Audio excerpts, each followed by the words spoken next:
kapatid na si Cain at Abel.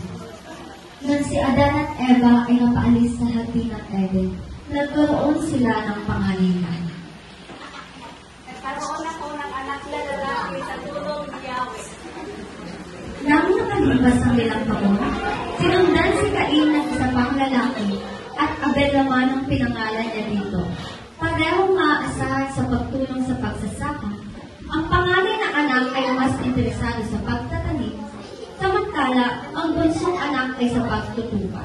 Subalit, may namumuong kompetisyon kay Cain at ang mga kapatid. Tila lahat ng bagay ay masaya at mabuti. Ang magkapatid ay parehas sa naghanda ng makakain.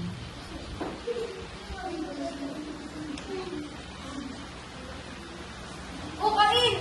Para saan ang mga pagkain na yan? Ang iba para sa una, at ang iba ay para sa Diyos. Napakabuting idea. Kaya nakain ng ating Diyos. Sa kabilang banda, naroon si Abel at nanginginig sa kanilang mga alagang tupa. Alin kaya dito ang may handog ko sa pinakamahal ko ngayon? Aha! Ito nga! Iyak na matutuwa ang Diyos.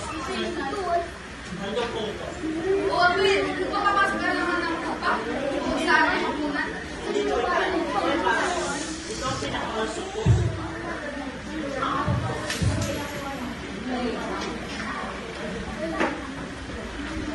Di naman siguro magkapal ang Diyos kung bubuhanin ako ng pinamagandang kulay para sa aking sarili.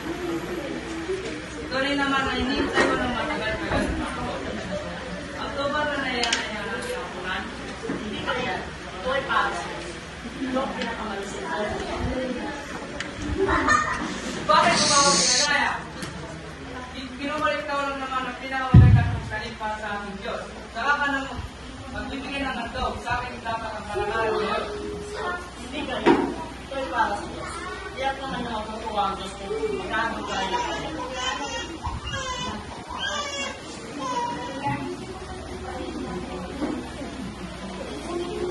Nais ibigay ni Abel sa Diyos ang kanyang pinakamahusay na tupa. Ngunit ayaw ni Cain ibigay ang pinakamadahang ng bagay. Tinanggap ng Diyos ang handog ni Abel. Diyos, Cain, ano ang iyong kinakagalit? Bakit ganyan ang mukha mo? Kung maganda ang ginawa mo, dapat kang magsaya. Kung masama naman ang kasalayan tulad ng matulis na hayop na laging nag-aabang upang lapain ka, nais itong mapagharian ka, kaya dapat lamang na mapaglabanan mo ito. Ngunit hindi makontrol ni Cain ang kanyang galit at maya-maya lamang ay siya'y makakasal.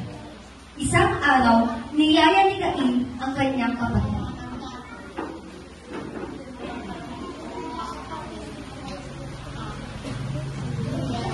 Okay, pumunta tayo sa muli.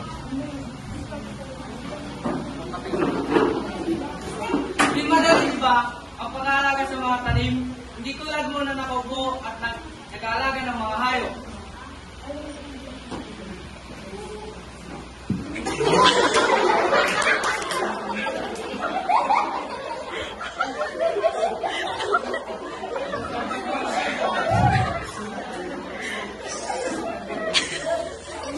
Nagsalita ang Diyos.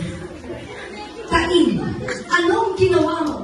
Sumisigaw sa akin mula sa lupa ang dugo ng iyong kapatid at humihingi ng katarungan.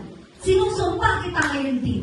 Hindi mo na maaaring bungkalin ang lupa dahil sa dumanak na dugo ng iyong kapatid. Mapinas lang. Bungkalin mo man upang pagtamnan, hindi ka na maaano. Wala kang matitirhan at isa kang magiging nagalak sa daigdig.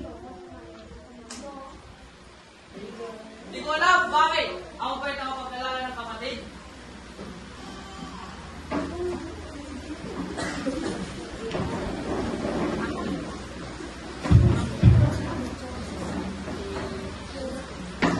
Grabe, ang bigat naman parusang binibigyan mo sa akin.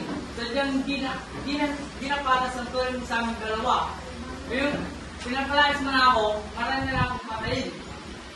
Hindi kita pinaparusahan, anak. Hindi paparusahan ng 7 ibayo ang sino mang papatay sa iyo. Kaya tinadyan ni Yahweh ng palatandaan si Cain upang maging babala sa sino man. iniwan ni Cain ang kanyang mga magulang at lumayo sa pasensya ng Diyos. At sa pagtatapos, mag-iiwan lang po kami ng isang bersikulo galing sa 2 Corinthians chapter 9 verse 7, ang bawat isa'y dapat magbigay ayon sa kanyang pasya. Maluwag sa loob at hindi napipilitan lamang, sapagkat iniibig ng Diyos ang nagbibigay